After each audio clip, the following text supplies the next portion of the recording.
Hello, lovely ravens. Welcome to Raven's Minis, where today Chantal is recreating the Hogwarts Library in a Matchbox. As you might have noticed, husband Raven is back on voiceover duty, as Chantal is not feeling very well at the moment. So let's enjoy this together and watch the creation of Matchbox 42 in the series unfold before us. These matchboxes almost always start from the same template, which you can find the link to in the description box.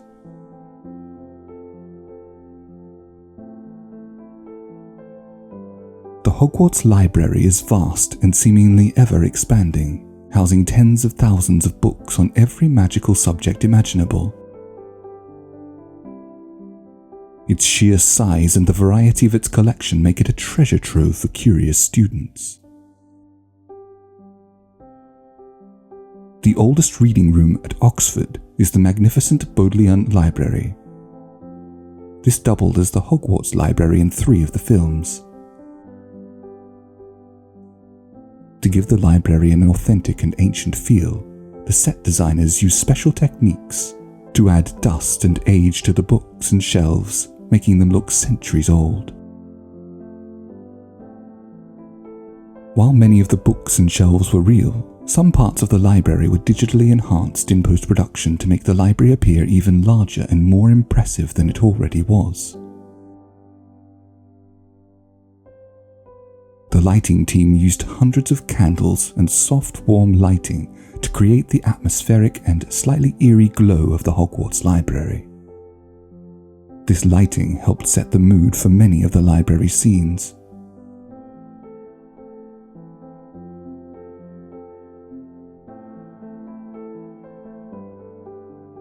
Of course, while the Bodleian Library served as the main filming location, parts of the Hogwarts Library were also recreated on studio sets to allow for more complex scenes and special effects that couldn't be achieved on location.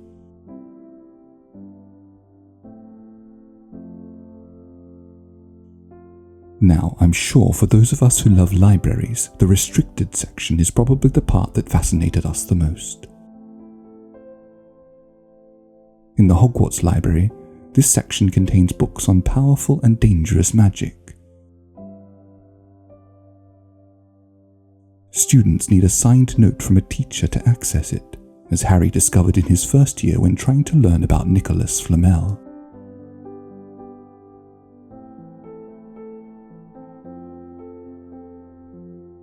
Irma Pintz was the librarian during Harry's time at Hogwarts.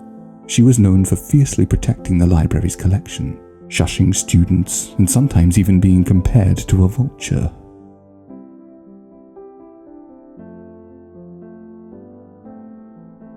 Some books in the library are bewitched to protect their contents, though Madame Pintz was also known to place odd jinxes and hexes on books to protect the books themselves.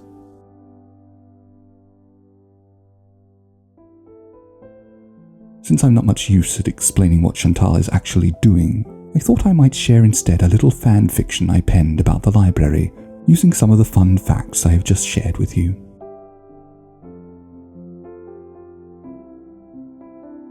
Pincus, with his large bat-like ears and bulbous green eyes, was an unusual sight among the rows of ancient tomes and scrolls. But he moved with the ease of one who had spent years in this labyrinth of knowledge, his tiny feet barely making a sound on the stone floor. "Master Flitwick's special request," he murmured, reaching for a hefty volume on advanced charms. The book, as though recognizing the elf's delicate touch, floated down into his outstretched hands. Pincus gave a satisfied nod and tucked it into his knapsack. The library was filled with knowledge and secrets. Pincus knew every hidden nook and every whispering portrait, and every book that seemed to have a mind of its own.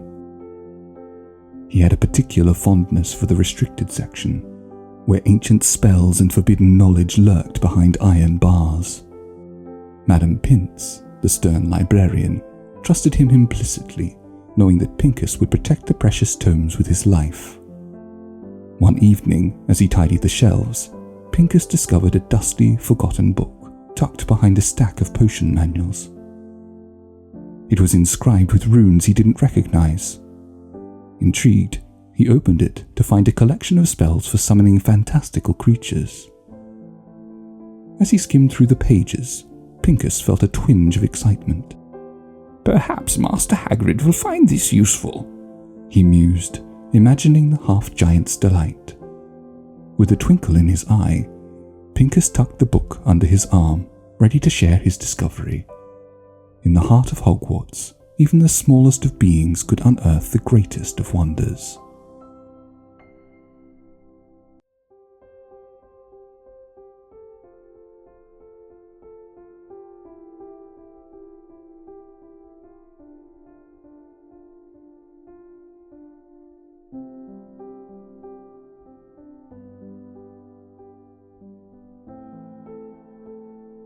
So, how many of you have been watching these Matchboxes from the beginning?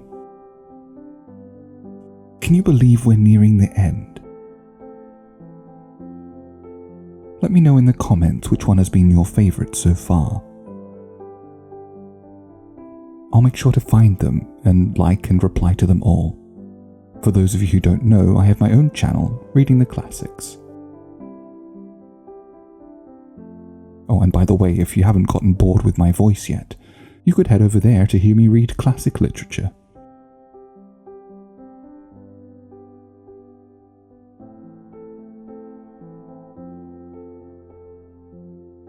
Also, if you've never looked, in the description box, Chantal always pops the material she uses in there.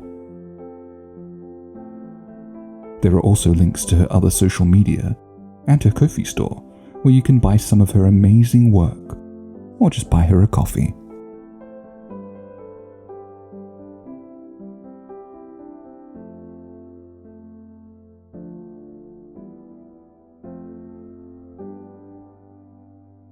I spend a lot of time talking with Chantal about what projects she should work on next.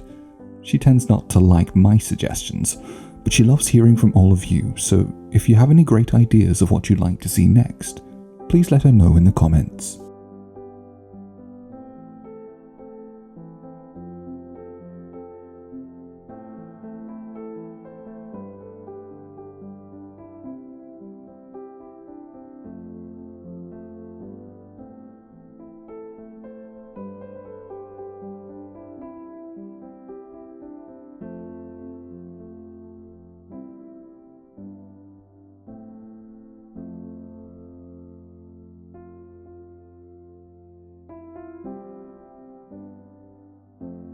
Right, let's take a look at Chantal's final creation.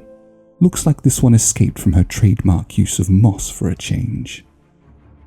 Thank you so much for watching. If you stuck around to here, pop a book emoji in the comments section. Make sure you like the video and subscribe to the channel, and ring that notification bell so you don't miss the next upload. Stay safe, and we'll see you all in the next one. Bye.